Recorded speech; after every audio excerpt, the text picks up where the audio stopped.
Bismillahirrahmanirrahim. Assalamualaikum warahmatullahi wabarakatuh.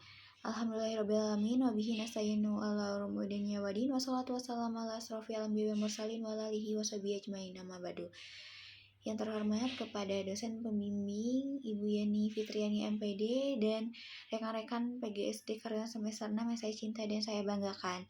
Di sini saya Gendis Karayu Kinasi dengan NIM 226223083. Di sini saya akan mempresentasikan hasil seminar proposal yang berjudul Efektivitas Media Interaktif Wordwall dalam meningkatkan minat belajar siswa kelas 4 sekolah dasar. Di sini latar belakangnya yaitu pembelajaran di kelas 4 masih didominasi oleh metode konvensional seperti ceramah dan penggunaan papan tulis yang menyebabkan siswa mudah merasa bosan, kurang fokus, dan kurang tertarik terhadap materi yang disampaikan oleh guru. Hal ini menjadi tantangan tersendiri dalam pembelajaran IPAS atau ilmu pengetahuan alam dan sosial yang merupakan integrasi antara IPA dan IPS yang sejatinya membutuhkan pendekatan kontekstual dan visual agar lebih mudah dipahami oleh siswa. Sebagai solusi, Wordwall hadir sebagai media interaktif yang dinilai efektif dalam meningkatkan minat belajar siswa melalui penyajian materi yang lebih menarik dan melibatkan partisipasi aktif. Oleh karena itu, penelitian bertujuan untuk menguji efektivitas penggunaan media Wordwall dalam mempelajari IPAS pada siswa kelas 4 sekolah dasar. Nah, dari judul yang saya buat, di sini saya merumuskan dua masalah. Yang pertama, bagaimana efektivitas media Wordwall dalam meningkatkan minat belajar?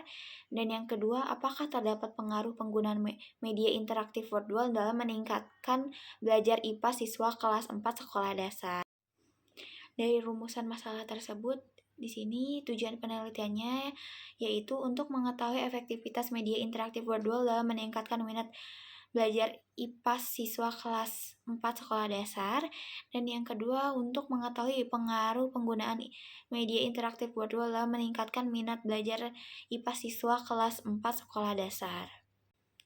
Manfaat penelitian ini memberikan berbagai manfaat, diantaranya bagi siswa dapat meningkatkan motivasi belajar, partisipasi aktif dalam proses pembelajaran, serta pemahaman terhadap materi IPAS.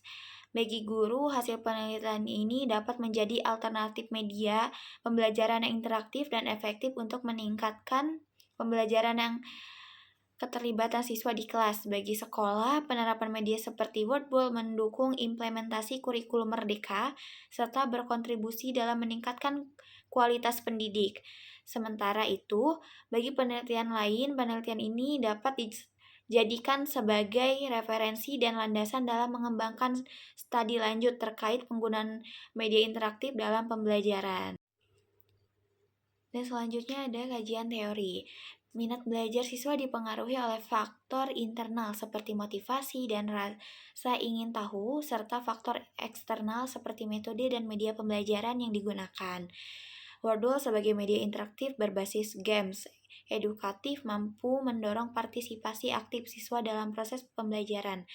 Dalam konteks pembelajaran IPAS yang mengintegrasi materi IPAS dan IPS dengan pendekatan inquiry dalam kontekstual, Wordwall sangat cocok digunakan karena dapat memperjelas penyampaian materi sekaligus menarik perhatian siswa, sehingga pembelajaran menjadi lebih menyenangkan dan bermakna.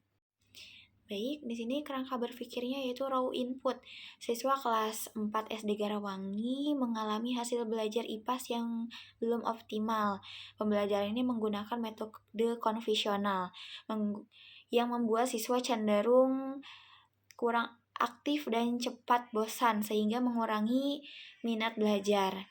Nah, permasalahannya, apakah hasil belajar peserta didik antara kelas yang menggunakan media interaktif Wordwall lebih tinggi dibandingkan dengan kelas yang menggunakan metode konvensional pada mata pelajaran IPAS? Prosesnya yaitu pembelajaran IPAS dengan menggunakan metode konvensional pengaruhnya terhadap minat belajar peserta didik.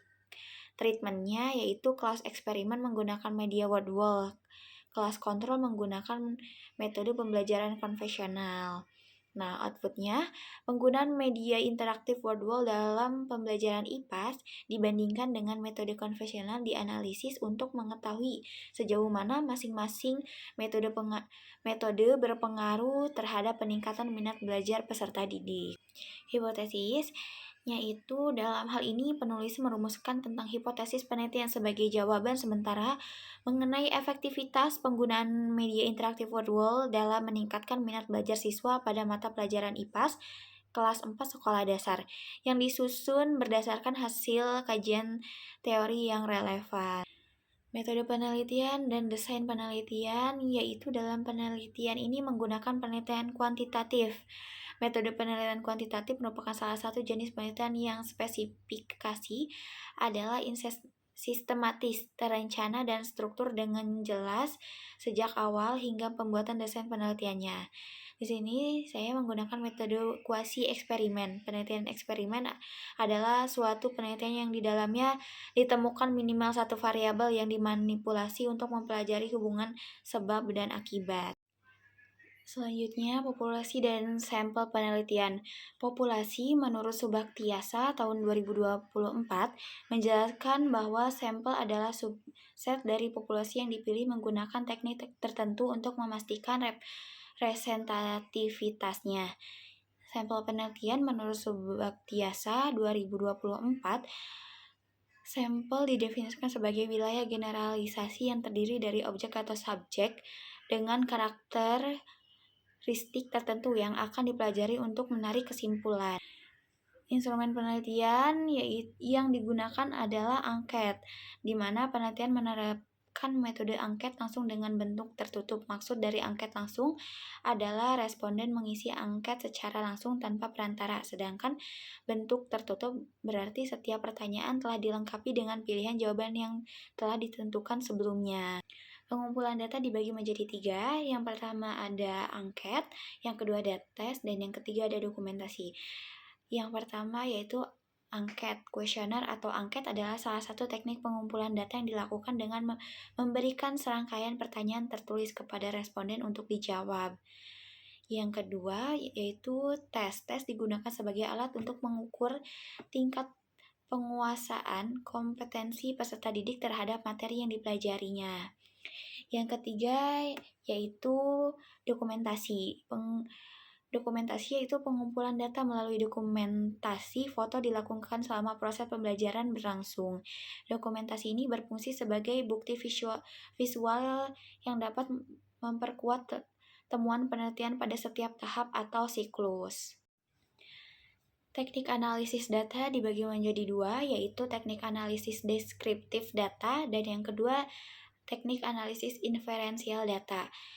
Teknik analisis inferensial data di dalamnya ada yang pertama validitas, yang kedua reliabilitas, yang ketiga daya pembeda, yang keempat tingkat kesukaran, yang kelima uji normalitas data, yang keenam uji homogenitas, yang ketujuh uji hipotesis, yang kedelapan uji endgen, yang kesembilan uji regresi linier sederhana.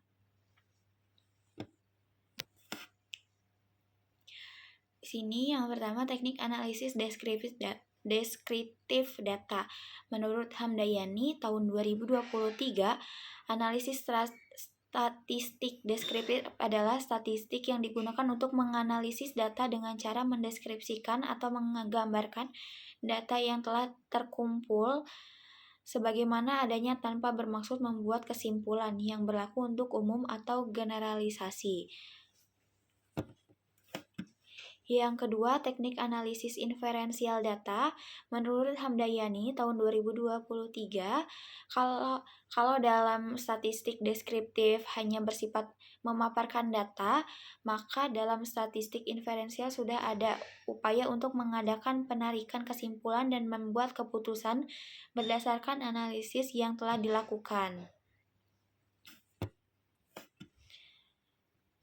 Dan ada validasi. Menurut Sujarwadi tahun 2011, validasi adalah suatu ukuran yang menunjukkan tingkat keandalan atau keahlian suatu alat ukur.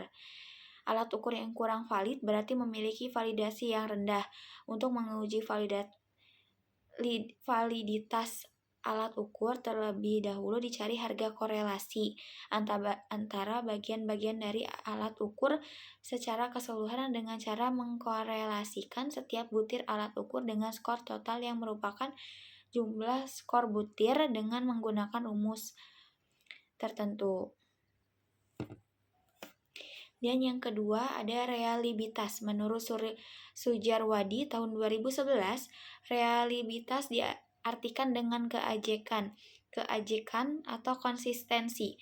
Bila mana tes tersebut diuji berkali-kali, hasil relatif sama. Artinya, setelah hasil tes yang pertama dengan tes yang berikutnya dikorelasikan terhadap hasil koreksi yang signifikan. Yang kedua ada Yang ketiga, daya pembeda. Menurut Hanifah tahun 2017, daya pembeda soal adalah kemampuan soal dengan skor dapat membedakan peserta tes dari kelompok tinggi dan kelompok rendah.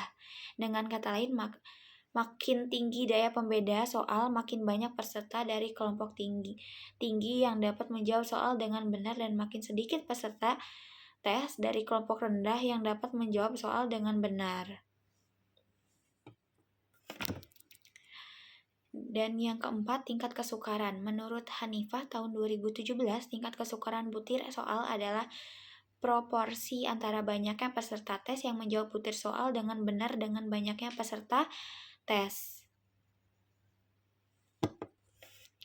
Dan yang kelima, uji normalitas data. Uji normalitas data berguna untuk menentukan data yang telah dikumpulkan distribusi normal atau diambil dari populasi normal. Yang keenam yaitu uji homogenitas. Uji homogenitas dilakukan untuk mengetahui perbedaan antara dua keadaan atau populasi.